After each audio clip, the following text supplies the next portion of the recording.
Mas. Okay, so si po Isaiah chapter 40 in verse 31. So nasa malapit na tayo sa rainy season pero mainit pa din, amen? Pero lagi natin tatandaan, mas mainit sa impyerno, amen? At sa pagsamba naman sa Panginoon, lagi merong kakibat na sakripisyo. Tama nga po rin? Salamat po sa Panginoon. Okay, verse 31. Nandiyan na po ba kayo? It says here in the book of Isaiah, but they that wait upon the Lord shall renew their strength. They shall mount up with wings as eagles. They shall run and not be weary, and they shall walk and not faint. I want you to take note the word, but they that wait upon the Lord. The word wait. Amen? So pag-aaralan ngayong umaga mga kapatid ay ang tamang pag-uugali. Okay? Ng paghihintay. Okay? Tamang ugali ng paghihintay. Tayo po'y manalangin. Panginoon, salamat po na maraming umaga. We thank you, Lord, for this opportunity that you have given to us. I know, Panginoon, na mainit, but Panginoon, as we serve you, alam po namin, meron pong kakibat na sakripisyo. Alam po namin, Panginoon, ay pawisan kami dito, ay ito po ay nagiging katanggap-tanggap po sa inyo. Panginoon, panalangin ko po, nabuksan niyo po ang aming mga puso, ang isipan ng inyong mga anak. Gamitin niyo po ang mga salita na may papangaral po dito, maging encouragement, kalakasan ng bawat isa, Panginoon.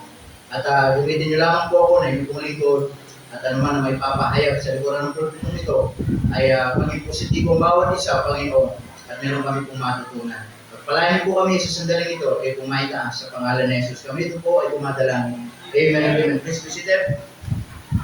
Okay, so ang tamang pag-uugali ng paghihintay. Okay? Yan po ang ating pong pag-aaralan po ngayon pong umaga. Nais ko pong sabihin ngayong umaga na hindi madali ang maghintay. Tama po ba? Minsan may mga panahon na gusto na nating sumuko habang naghihintay tayo. Sapagkat minsan, pakiramdam natin na parang bang hindi nagre-response ang Diyos sa mga hinihintay natin. And sometimes, we feel that parang bang ang Diyos ay hindi nakakarinig, parang bang ang Diyos ay hindi kumikilos, parang bang ang Diyos ay ang tagal-tagal gumawa. Kaya minsan nagtatanong tayo, Panginoon, hanggang kailan mo sasagutin yung aking panalangin? Amen po ba mga kapatid? So hindi madaling maghintay. Minsan, meron tayong mga panalangin personally na minsan for how many years still nandito pa rin tayo ngayon, naghihintay pa din tayo ngayon.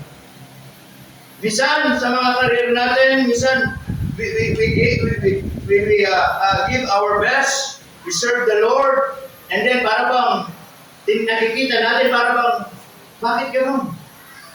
Naglilingkod ako sa Diyos, tagal-tagal ko nang gumagawa, ang tagal-tagal ko nang nagpapagamit, pero para bang hindi pa rin ibinibigay ng Diyos yung panalangin ko.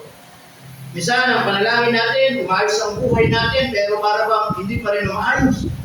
Minsan ang panalangin natin, meron tayong mga gustong mangyari sa buhay natin, pero hindi pa rin ibinibigay ng Panginoon. And sometimes, dumarating yung punto na nagtatanong tayo sa Panginoon, Lord, Panginoon, hanggang kailan ako maghihintay?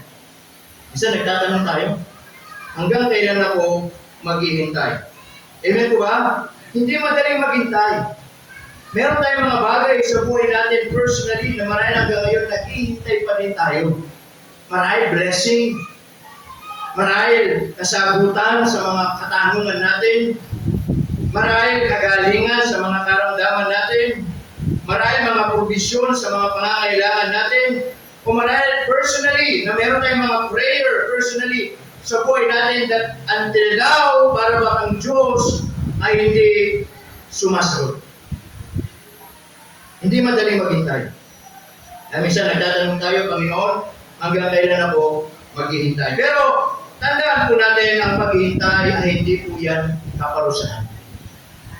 Ang paghihintay, hindi po yan pagdurusa.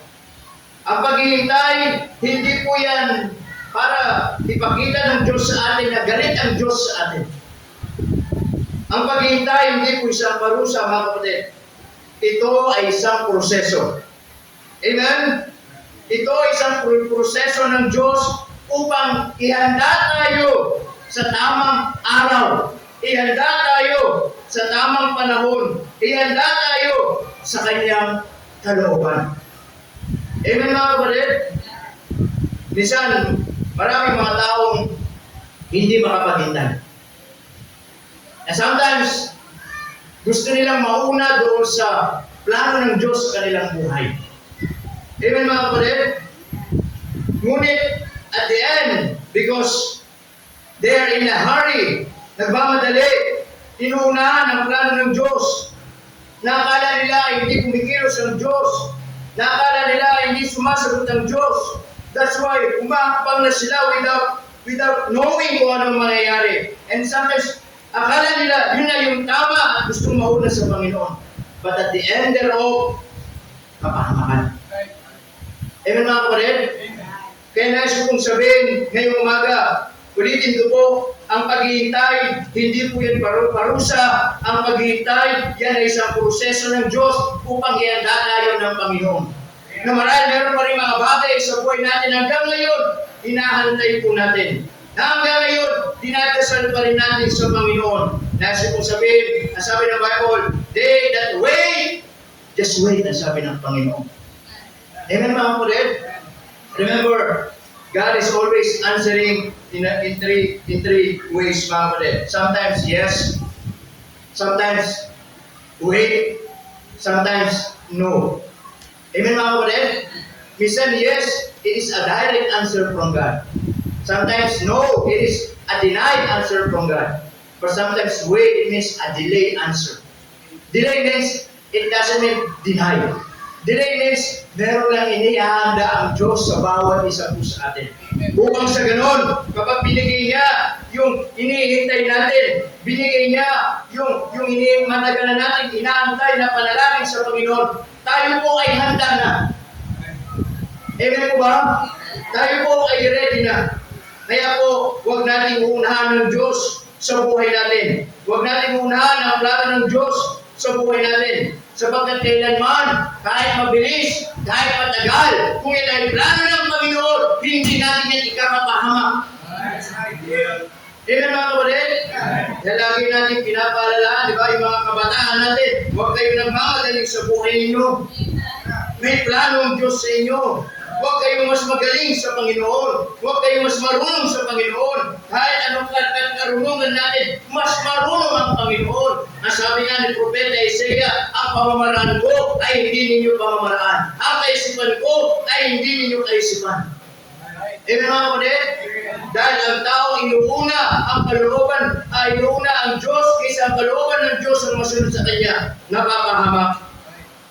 Ngunit ang taong marunong maghintay sa Panginoon, sabi ng Bible, nagkakaroon niya ng lakas. Amen? Nagkakaroon niya ng karunungan. Nagkakaroon niya ng direksyon sa buhay. Kaya sabi ng Bible, but they that wait upon the Lord shall renew their strength. Yes, minsan nakakapagod maghintay. Minsan para bang meron pa bang mangyayari in the future? Para bang meron pa bang mangyayari proseso in the future? Minsan nakakapagod. Pero sabi ng Bible, just wait, and the Lord shall renew your strength. Amen? Kaya sabi ko dito, habang naghihintay tayo, anong magiging ugali natin? May mga tao hindi marunong makapaghintay. At minsan yung mga hindi makapaghintay, napapahamak. Tama po ba? Minsan sa kalsada, pag hindi marunong maghintay, napapaaway. Di ba mga kapatid? Oh, minsan, yung nasa unahan mo, yung e-bike, tapos yung driver, matanda, ayaw pumili. Di ba? Tapos dumating pa sa punta, madali ka. Di ba mga kapatid? Di ba? Minsan tayo sasabihin, kung kailan ako nagmamadali. Di ba? Kailan ako nagmamadali, kung masasakyan mo, ang tricycle. Di ba? Yung tapoy, 20 km per hour lang. Tapos nagmamadali ka. Kung pwede lang, Manong, ako nang mag-drive. Manong, para na, lilipat na lang ako ng sasakyan. Di po ba? Pero minsan, tinuturuan tayo ng Diyos na maghintay. Amen? Number one, ano yung magiging mga ugali natin while we are waiting? Number one, maghintay tayo ng may pananampalataya. Tama po ba? Hindi tayo dapat maghintay na puro pag-aalinlangan. Hindi tayo dapat maghintay na laging nagmamadali. Tama mga kapatid? Habang naghihintay tayo, kailangan natin maniwala na kung saan yung inaantay natin, may mangyayari. Kaya nga tayo naghihintay na may pananampalataya. Kasi kung alam mo na yung mangyayari, huwag ka nang maghintay. Kaya nga sabi ng Bible, ang pananampalataya ay katibayan ng mga bagay na hindi nakikita. Amen po ba? At yung pananampalataya, mga kapatid, may kaakibat na yung pagtitiwala sa Panginoon. Kaya nga naghihintay. Hindi mo alam ang mangyayari. Hindi mo nakikita. Pero may pananampalataya ka. Maghihintay ka pa din. Kasi alam mo, buhay ang Diyos. Kasi alam mo, darating din ang araw, ibibigay ng Diyos yung matagal mo nang inaantay. Kasi naniniwala ka, nananampalataya ka, na kahit hindi mo alam yung mga kasagutan, darating araw, ipapaunawa ng Diyos yung mga kasagutan. May pananampalataya. Amen po ba mga kapatid? Kailangan maniwala tayo na ang Diyos ay may ginagawa. Alam nyo, hindi ibig sabihin naghihintay tayo, walang ginagawa ang Diyos. No. Bisan, habang naghihintay tayo, ang Diyos gumagawa habang naghihintay tayo. Amen mga kapatid? Kaya huwag natin sabihin, para bang Diyos ang tulog ng Diyos. Para bang hindi nakikinig ang Diyos. I am praying for a year. Amen? 5 years, 10 years, then until now, para bang there is no answer from God. Mga kapatid, still, maghintay ka lang. Mag-pray ka lang. Manampalataya ka lang. Kasi habang naghihintay ka, ang Diyos, inihanda niya, step by step, para kapag binigay ng Diyos, you are ready. Amen. Amen po ba mga kapatid? Para kung nagpipray ka ng sasakyan pero hindi ka pa marunong magmaneho, hindi bibigyan ng Diyos yun. Kailangan habang naghihintay ka, mga kapatid, gumagawa ang Diyos, nagpapractice ka na. Para pag binigyan ng Diyos, marunong ka na. Di ba mga kapatid? Oo. Hindi pwedeng, bigyan ka ng sasakyan ng Panginoon, tapos hindi ka naghihintay ka lang, bigyan ka ng sasakyan ng Panginoon, pero pag binigay, are you ready? Marunong ka na ba? Tama po ba? Bakit pipilit natin, hindi, marunong ako pag-drive ko, dumiretso, sa pool, akali. Disgrasya. Bakit? Hindi ka ready. Hindi po ba mga kapatid? Kailangan, manampalataya tayo na habang naghihintay tayo, mga kapatid, ang Diyos din gumagawa. Amen po ba? Gumagawa ang Diyos kahit hindi natin siya nakikita. Kumikilos ang Diyos kahit hindi natin siya natatanaw. Kumikilos ang Diyos kahit nananalangin tayo, kahit hindi natin naririnig yung boses talaga niya. Nandun ang Diyos. Buhay ang Diyos. Amen? So habang maghihintay ka ng may pananampalataya. Amen po ba? Hindi tayo maghihintay na lagi nag-aalinlangan. Teka, kaya ba ng Diyos? Amen po ba? Sasagot ba ang Panginoon? Amen? Ang taong naghihintay sa Diyos hindi nawawala ng lakas. Dahil ang Diyos mismo ang nagpapalakas sa kanya. Tama po ba mga kapatid? Habang ikaw ay naghihintay, maaaring tahimik ang Diyos, pero hindi ibig sabihin mga kapatid, pinapabayaan na tayo ng Diyos. Amen po ba? Hindi ibig sabihin, there is no answer from heaven. Pinapabayaan na tayo ng Panginoon. Hindi po. Nandiyan ang Diyos. Gusto ng Panginoon, maghintay tayo ng may pananampalataya. Amen po ba mga kapatid? Not only maghintay ng may pananampalataya, but also maghintay tayo ng may pasensya. Ng may pasensya. Sabi ng Romans chapter 8 in verse 25, but if we hope for that we sin not. Amen? Kung sinasabi natin, yung mga pag-asa natin ay yung mga hindi nakikita din. Do we with patience and wait for it. Tama po ba? Kung sinasabi natin yung pag-asa natin, yung kasagutan sa mga bagay na inaantay natin, ay yung mga bagay na hindi natin nakikita ngayon. Sabi ni Bible dito, then do we with patience wait for it. Hindi po madaling maghintay, sabi nga. Minsan susubukan talaga kahit pasensya mo. Kailan po ba? Hindi po ba mga kapatid? Minsan, di ba, normally, tayo mga tao, lagi nasusubok ang ating pasensya. Sa kalsada, nasusubok ang pasensya. Yung mga may inang pasensya, nag-aaway. Kunting gitgitan lang, labas kagad ng baril. O di ba? Lalo naman, exit ngayon ng LTO, kunting ano mo lang. O, patawag ka kagad. Masususpindi din lisensya mo. Kasi mapeperwisyo, ikaw din naman. Di po ba? O minsan, sa gobyerno natin, may kailangan ka lang mga papeles sa ayusin. Masusubok talaga ang pasensya mo. Pipila ka. Napakahaba. Paghintay ka talaga. Pagdating mo doon, sasabihin, ay kulang pa po itong requirements ninyo. Bumalik na lang po kayo bukas. Di po ba mga kapatid? O sa mga, di ba, lalapit tayo sa mga ito, sasabihin, o dalhin niyo po itong ganito, ganitong araw. Tama?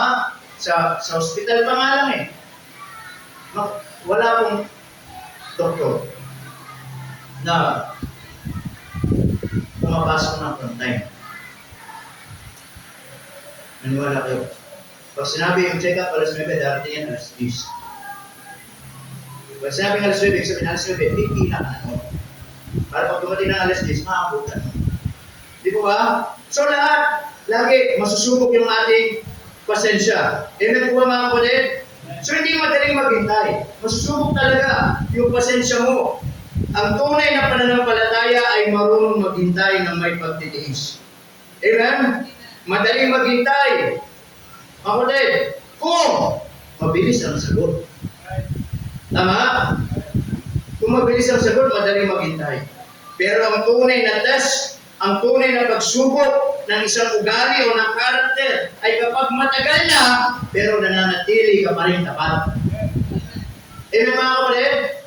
Na kahit matagal na ang Diyos para bang hindi sumasagot sa prayer mo. Para bang yung panalangin mo ang tagal-tagal ibigay ng Diyos, pero still, you are faithful. You are serving the Lord. Naghihintay ka, naglilingkod, nagtatapat ka.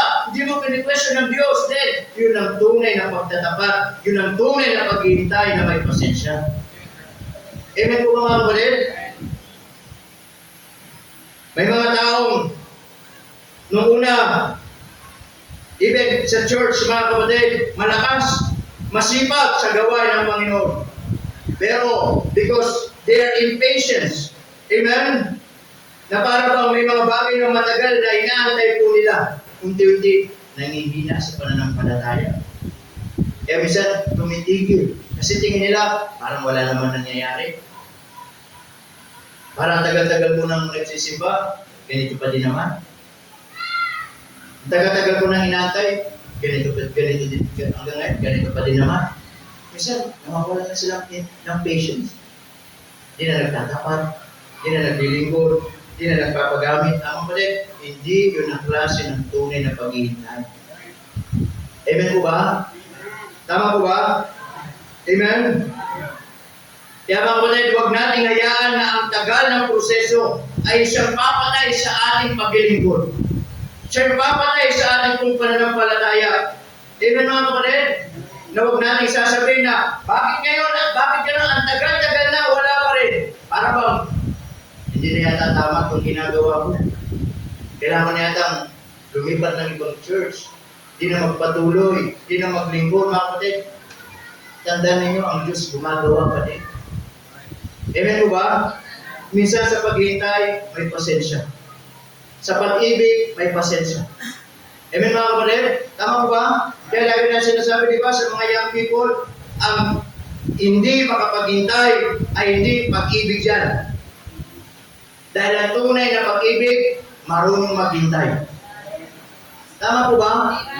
Oo. Tingnan niyo si Jacob. Si Jacob ba yan? Di ba? Gusto niya si Rachel. Sabi, okay, mag-work ka ng 7 years. Di ba? Naging alipin. Nagtanim. Nagpakain ng mga ayupan. Di ba? Then, nung natapos na yung 7 years, niloko na naman siya. Tama po ba mga kapatid? Ibinigay si Leah, pero gusto pa niya si Rachel. Or another 7 years na naman. Nag-serve na naman ng 7 years. Pero sabi nung merong isang person, sabi niya, para sa akin, parang ilang araw lang ang lumipas.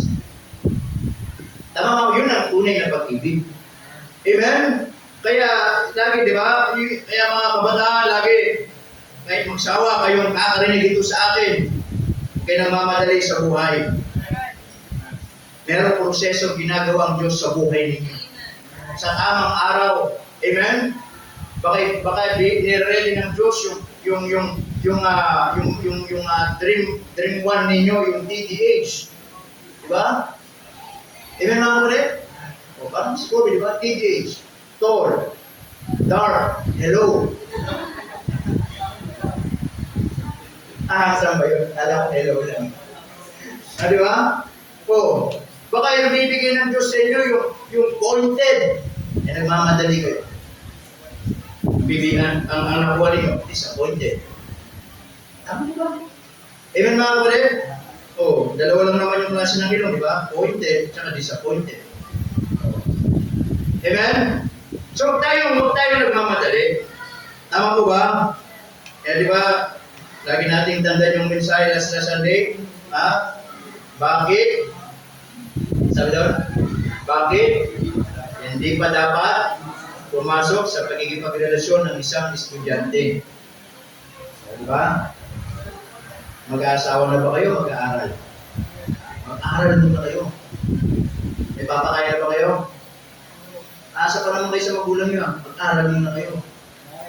Diba? Baon nyo nga sa magulang nyo inaasal. Paligid pa kayo nalalaman. Pag nagipag-date kayo, may pera na kayo. Saan kayo hihingi? Sa magulang din ninyo. Kaya di ba dahil sinasabi, mga magulang kapag yung mga anak nyo lumapit sa inyo, tapos tingin pera, labas kami ni ganito, huwag nyo bibigyan. Kung tunay kang nagmamahal, mag-ipon ka sa sarili mong baon. Huwag nangyari sa magulang mo kasi nakasanayan yun, mangyari yan. Pag nag-asawa na kayo, tingin pambili tayo pera ng anak ko. Diba? Naunawa ninyo? Kaya huwag yung bibigyan yung mga yan. Talagang kung gusto nila tagpuan, diba? Yung lumabas ng ano nila, magsakripisyo kayo. Tama po ba? Dami yung nalalamang pag-ibig, di pa nga kayo marunong mag-uos at nagkan. Sakta rin po kayo. Diba? Mahal na kayo mag-uos sa bigat. Mahal mo na mag-uos ng bread ninyo. Yung mga bread ninyo, pinapalabay nyo pa sa mga kulang nyo. Lalaki nyo na. So lamang ba yung labas-labas date. Diba? Mag-aral muna kayo. Diba? Amen mga kapatid? Mag-aral muna kayo. Maghintay lang kayo. Merong ibibigay ang Diyos sa inyo. Amen mga kapatid? Yun yung the right, yun yung si Mr. Right. Diba? Darating ang araw. Alam nyo, maganda kung ibibigay ng Diyos sa inyo yung nasagutan ng Diyos sa panalangin ninyo. Tama mga kapatid, hindi yun dahil ito lang yung gusto mo. Hindi yun dahil, tingin ko siya na. Kasi ang tangkad niya, kasi ang puti niya, para siyang BTS. BTS ba? Tama diba? BTS, diba yung mga bakla talaga sila? BTS, mga bakla Tama? Parang si Bini. Ang kanya si Bini. Diba si Bini Beloy, Bini Maloy, Bini... Lahat na yun. Hindi mo sabi ng Bible, di ba? Ang kagandahan, lilipas. Pero yung puso ng kagandahan, hindi lilipas. Amen? So maghintay lang. May pasensya. Amen? Tama po ba?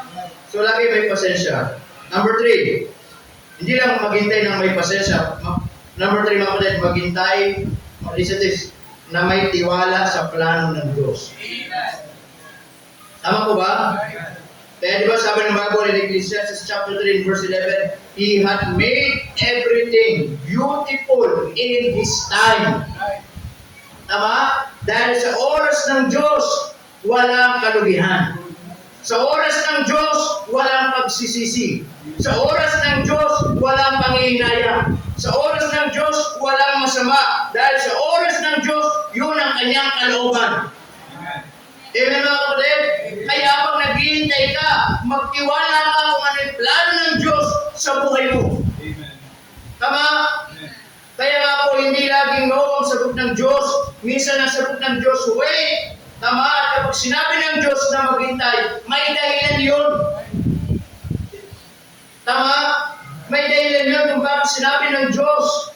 Amen mga kapatid? Maaaring hindi ka pa ready. Maaaring may inaalis pa siya sa buhay mo. Maaaring may nilalayo siyang kapahamakan sa buhay mo. Marahil meron pa siyang gustong baguhin sa pag-uugali mo. Amen mga kapatid? That's why it doesn't mean wait ang sagot ng Diyos. It doesn't mean reject na sa Panginoon niya. It is a process. Minsan kasi problema sa tao gusto lagi instant. Amen po ba mga kapatid? Instant blessing, instant success, instant answer.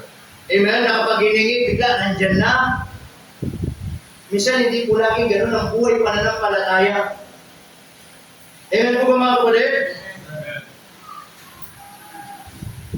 Tandaan natin, ang Diyos ay Diyos ng tamang panahon. Amen? Hindi kumapalya na kahit tingin natin, nalilate, hindi po kailanman nalilate ang Diyos. Tayo lang nag-iisip na matagal ang sagot ng Diyos. Tayo lang nag-iisip na para bang Diyos, kumapalya, nalilate ang Diyos. Mga kapatid, God is always on time. Amen? Sa mga pangangailangan natin, God is always on time. Tama?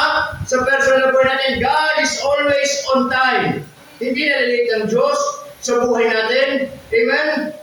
Kaya sabi ng Bible, maghintay tayo na may tiwala sa plano ng Diyos. Na marahil, Panginoon, hindi ko alam kung anong plano mo, pero maghihintay ako. Kung ito yung plano mo, maghihintay ako. Amen mga kapatid? Tama po ba? Kung plano ng Diyos, si Sister Sol, makapag-asawa ng 60 years old, maghintay ka lang. Bibigyan ka din ng Diyos. Pwedeng,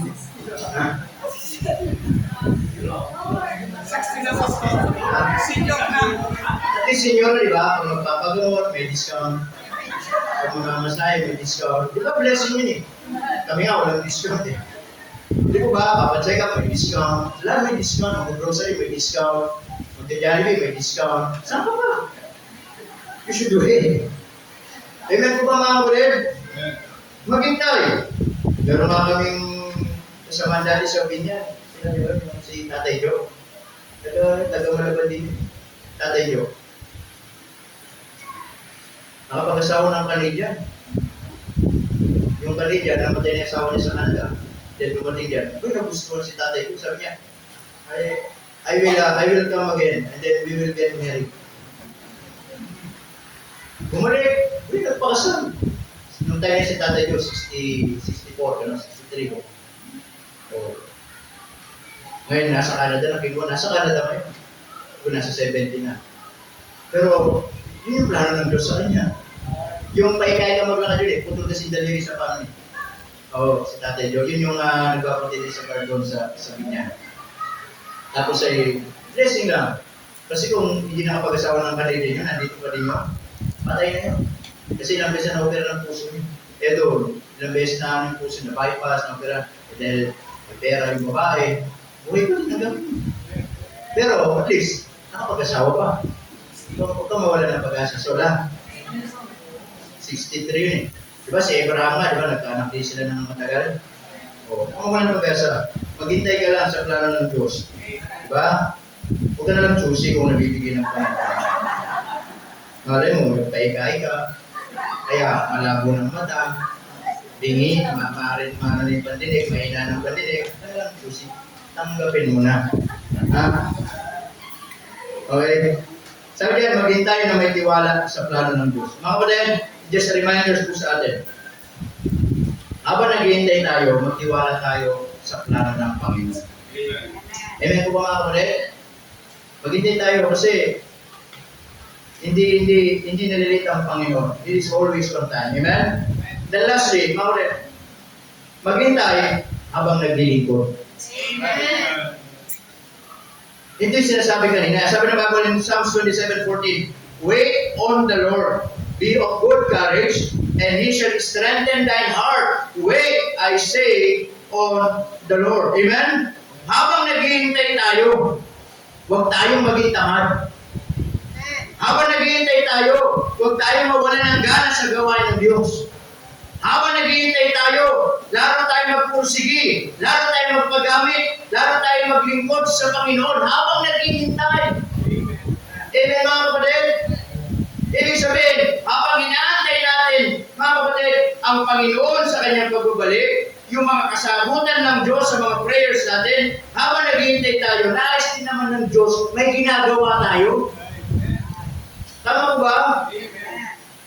Hindi yung naghihintay kang mag-graduate, ayaw mag-aral ng mabuti. Paano kang kakagraduate? Tama? Hindi yan si Juan tamad na nakakita ng bayabas na inog, tapos inantay na lang malaglag yung bayabas hanggang makuha. Hindi po. Kumuha ka ng panunggit. Sunggitin mo para makuha mo. The point is this, while we are waiting, mga kapatid, may ginagawa tayo sa Panginoon. Amen mga kapatid? May mga tao kapag hindi agad sinagot ng Diyos ang kanilang mga panalangin, lumalayo na sila sa Panginoon. Amen mga kapatid? Nawawala na ng gana. Hindi na naglilingkod. Hindi na nagpapagamit. Pero the right attitude mga kapatid ay yung patuloy ka pa rin mananalangin. Kahit hindi pa sumasagot ng Diyos, mag-pray ka lang habang naghihintay. Magsimba ka lang habang naghihintay. Maglingkod ka lang habang naghihintay. Magtiwala ka lang habang naghihintay. Amen mga kapatid? At ang naghihintay sa Diyos mga kapatid, hindi reklamador. Tama? Amen po ba? Yung naghihintay pero reklamador. Kundi nananatiling matibay, nananatiling matatag sa Panginoon because alam niya, habang naghihintay siya, naglilingkod siya sa Panginoon. Amen mga kapatid? Tama po ba? Kaya dapat may ginagawa din tayo. Amen? Lalo na sa gawain ng Panginoon. Ang paghihintay, mga kapatid, ay bahagi ng buhay pananampalataya natin. Hindi lahat ay agad-agad ibinibigay ng Diyos. Tama? Dahil may mga bagay muna sa buhay natin na kailangan nating matutunan. Kaya sa panahon ng paghihintay, mga kapatid, manatili tayong maghintay ng may pananampalataya. Amen? Matuto tayong maghintay ng may pagpapasensya. Na kahit ang buhay hindi madali, kahit may problema, kahit may kasubukan sa buhay natin mga kapatid, maghintay lang tayo. At kasama yan sa pasensya ng buhay natin. Matuto tayo maghintay na managtitiwala kung ano ang plano ng Diyos sa buhay natin. Again, huwag nating uunahan ang plano ng Diyos sa buhay natin. Tama po ba? Hindi ibig sabihin, tingin natin ay tama, tama. Hindi ibig sabihin, pwede, pwede. Again, hindi lahat ng decision making natin sa buhay na kahit tingin natin ay tama. We must always consult God. Amen? Lagi natin i-check sa Diyos, Lord, ito ba'y tama? Ito ba'y kalooban mo? Ito ba'y dapat ba kung maghintay? Kailangan ipakonsulta natin sa Panginoon. Amen po ba mga kapatid? Magtiwala tayo sa plano ng Diyos. At habang naghihintay mga kapatid, matuto tayong naglilingkod sa Panginoon. Amen? Ang tao marunong maghintay sa Diyos, hindi nauubusan ng pag-asa. Tama po ba? Amen po ba? Diba? Kaya nga diba yung mga kaibataan natin na mga tumitibok ng kanilang mga puso, habang nag-aantay yan, inspired yan. Diba? Aral ako mabuti. Diba? Habang nag-aantay, gagraduate kami. Habang nag-aantay, inspired din eh. Diba mga kapatid? Then, naka-aral na mabuti, naka-graduate na, o bandang dulo, hindi pala sila. Di ba? Ang sakit ano? Now, ang tao marunong maghintay, hindi na uubusan ng pag-asa. Amen mga kapatid? Dahil alam niya, mga kapatid, ang timing ng Diyos ay laging tama. Tama mga kapatid? Yung timing ng Diyos, laging tama. Kaya kapatid, anong ginagawa mo habang naghihintay? Anong ginagawa natin habang naghihintay? Nagrereklamo na ba tayo sa Diyos, Panginoon? Tagal-tagal ko na nag-pray, wala pa din. Panginoon, kailan mo ba bibigay yung kasagutan sa mga prayers natin? O sumusuko ka na? Panginoon, gusto ko na sumuko. Para bang hindi na ako makapagintay? Amen? Panginoon, siguro baka hindi nito yung kalooban mo. Siguro, hindi na ako makapagintay. Ako na yung gagawa ng paraan. O habang naghihintay tayo, lalo tayong lumalapit sa Panginoon. Amen mga kapatid, Panginoon, hindi ko alam ang plano mo, maghihintay ako. Panginoon, hindi ko alam kailan mo ibibigay, pero gagawa ko sa iyo. Tama mga kapatid? Huwag mong sayangin ang panahon ng paghihintay. Listen to this. Baka sa gitna ng paghihintay, doon ibibigay ng Diyos yung matagal mo nang inaantay. Baka dumating sa punto na sa panahon na gusto mo nang sumuko habang naghihintay. Sa panahon na gusto mo nang tumigil habang naghihintay. Doon pala gusto ng Diyos ibigay yung inaantay mo. Amen mga kapatid? That's why keep on waiting. Amen? Keep on waiting. Dahil habang nag-aantay tayo, doon tayo hinuhubog ng Diyos. Amen? Doon tayo hinuhubog ng Diyos, doon tayo minumul ng Diyos para doon sa mas malaking blessing na pwedeng ibigay ng Panginoon sa atin. Ang sabi ng Bible, in Lamentation chapter 3, in verse 25, mga kapatid, the Lord is good. Amen? Amen. Ang sabi diyan, the Lord is good unto them. Sino yun? That wait for Him, to the soul that seeketh Him. Ang Diyos ay mabuti sa kanila na marunong maghintay. Amen mga kapatid? Kaya ngayong umaga, ano yung inaantay natin sa Panginoon?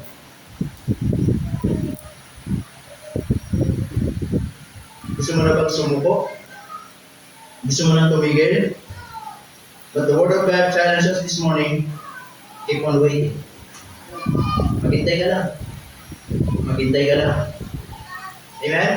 Na may pananampalataya, na may pagpapasensya, hindi madali maghintay. Na may pagpapasensya. Maghintay na nagtitiwala sa plano ng Diyos. Amen mga kapatid? At maghintay habang may ginagawa. Tama po ba mga kapatid? Amen po ba? Dahil ang paghihintay mga kapatid, hindi ibig sabihin parusa yan. Ang paghihintay ay isang proseso. Dahil meron mga bagay sa buhay natin habang naghihintay tayo, nire-ready ng Diyos. Para doon sa tamang panahon, hindi natin alam kung kailan, handa na tayo kapag binigay ng Panginoon. Tayo kung lahat tayo tumayo, tayo ay manalangin sa Panginoon ngayong umaga. Let's pray. Dakilan naming Diyos na banal at mapangyarihan po sa lahat. Panginoon, nagpapasalamat po kami ngayong umaga nito na ipinagkaloob po sa amin. Salamat, Panginoon, sa inyong pong biyaya. Salamat po sa inyong pong katapatan. Salamat po, Panginoon, sa umaga nito. Sa paalala niyo po sa amin. Nalam po, meron mga bagay sa buhay namin na naghihintay kami. Na marahil yung tatagumpayan ng buhay. Marahil pagpapala. Marahil mga personal na gusto namin mangyari sa buhay namin, sa career namin, sa pag-aaral, kung ano man. Marahil meron kaming inaantay. Pero dumarating sa punto na parang bang pakiramdam namin na parang imposible na yata na ibigay ng Diyos. Na parang bang hindi yata nakikinig ang Diyos. Na parang bang wala na yata ang mangyayari. Pero nais kong sabihin, kapatid, ngayong umaga, ang paghihintay ay hindi isang parusa. Ang paghihintay ay isang proseso. Na marahil meron lang nais ang Diyos na ituro sa buhay mo. Ayusin sa buhay mo. Kaya kung bakit hanggang ngayon, nais pa rin ng Diyos na maghintay ka. Na hindi ibig sabihin, wait ay deny. But wait means just a delay. Na nais ng Diyos na matutunan natin. Ang ating mga ulo, nakatungo, mga matari, nakapigay. Marahil ang salita ng Diyos ay nangusap po sa atin ngayong umaga nito. At nais natin lumapit sa unahan at manalangin sa Panginoon. Marahil may mga bagay sa buhay mo na nais mong ilapit o inaantay mo pa din hanggang ngayon. Pwede mong ilapit sa Diyos. Ang Diyos ay nais ka lang ihanda. Ang Diyos nais ka lang i-ready. Nais lang niya ayusin yung buhay mo. Minsan kasi baka hindi pa tayo handa kung bakit hanggang ngayon hindi pa na-ready ng Diyos. Eh sabi po ng ating napag-aralan, maghintay tayo ng may pananampalataya. Hindi natin nakikita, pero pananampalataya tayo na may mangyayari. Hindi natin naunawaan, pero maghintay tayo. We feel that sa buhay natin para pang manabo. Again, ang pananampalataya ay katibayan ng mga bagay na hindi nakikita. Hindi natin alam kung anong mangyayari bukas. Hindi natin alam kung anong mga bagay na pwedeng gawin ng Diyos bukas. Ano pwede lang natin gawin? Maghintay ng nananampalataya. Na alam natin kahit matagal. Na alam natin para bang wala na yata mangyayari, but still, nagtitiwala tayo. Nananampalataya tayo. At the right time of God, ibibigay ng Diyos yung inaantay natin. Maghintay tayo na may pasensya. Hindi madali, mga kapatid, maghintay. It takes patience. Minsan gusto ng Diyos turuan tayo. Kasi, hindi lahat ng bagay sa buhay natin, mga kapatid, nadadaan lagi kaagad-agad. Nadadaan lagi sa isang iglap. Nadadaan lagi sa isang instant answer. But sometimes, we should wait. We should wait. Maghintay. Dahil meron na turo ang Diyos sa buhay natin. Maghintay na nagtitiwala sa plano ng Diyos. Hindi natin alam, pero magtiwala tayo na ito yung plano ng Diyos sa buhay natin. At maghintay tayo na naglilingkod sa Diyos habang naglilingkod. Kaya yun ang panalangin mo, meron pa ba? Ayan, dito. Pero, di madali maghintay sa nakakainip. Pero lagi natin tatandaan, buhay ang Diyos. Meron ka mga prayers, until now, wala kang kasagutan. Just wait, buhay ang Diyos. Meron ka mga bagay na gusto mong mangyari sa buhay mo, just wait, buhay ang Diyos. He make all things beautiful in His time. Darating araw, ikita natin kung paano sumagot ang Panginoon. Nasa kanyang kasagutan, magpupunyagi tayo, magpupuri tayo. Na kahit matagal ang proseso, pag binigay ng Diyos, magpapasalamat tayo. Panginoon, maraming pong salamat sa mga ganito. Salamat, Panginoon, sa inyong mautihan. Salamat sa mga napag-aralan po namin ngayong umaga. Salamat po, Panginoon, na tinuruan nyo kami kung paano po makita. Hindi ko po alam, Panginoon, ano po mga inihintay na inyong mga anak. Pero, Panginoon, lahat kami may mga inaantay sa buhay. Alam po namin, Panginoon, na habang nag-aantay kami, may mga bagay na nais nyo ituro sa aming mga buhay. Salamat po ng marami. Unahin, Panginoon, na napakabuti mo. Palayan po kami sa pangalan ni Jesus. Kami po ay tumadalangin. Amen. Please visit it. Alright, so again, mamaya po,